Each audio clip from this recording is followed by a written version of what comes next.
ng flower ito at bakit? Ay! Damang-dama ang love ngayong after nyo. Hindi ko yan tanong ha. O, Janine, gusto mo yung papel? Basahin mo. Grabe pang Miss Universe! Hindi lavender na rin. Kasi, pero hindi talaga lavender, sorry. Hindi talaga lavender. Tinay kong ipasok na rin, hindi. Siguro sunflower. Why? Kasi nakakita na ng liwanag. Oh my God. Mic drop. Thank you for that wonderful question. May gusto mong sumagot? Yun nakabul ka. Salamat po sa pagpunta niyo dito. Mauna na po ako sa atin. Okay, next question. Siyempre, pagbigyan mo ulit ako.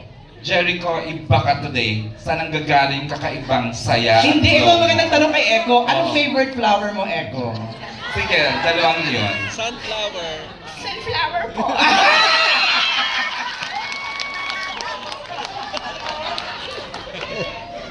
Kasi po gusto ko siya sinimero ng Saan ang gagaling kakaibang saya? Sobra ka nag-share ng sobra na we never saw you this before. Pero ngayon, ang saya-saya ng mo, Echo. Kay Janine. Ay, sorry, may press con pala. Ano po yan?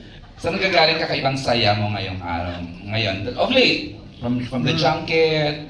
Ako ba, Eric? Hindi, siya. Cameraman. Miss Kylie nakatingin sa akin. I'm just really very happy. On the professional side, I'm so happy to be with these guys, like right now. My team is here, they're so happy for me, and I love them. But on the personal side, all of these people that I work with love her. Oh my God, ulit!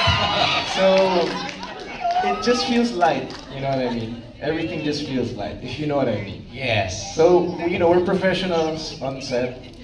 We can joke about it off screen, but when we step there, so it's just like there's a really good balance. Pag tumama yung araw sa Echo, just stay happy. We're so happy for you, I swear. Okay, MJ, tuloy mo na.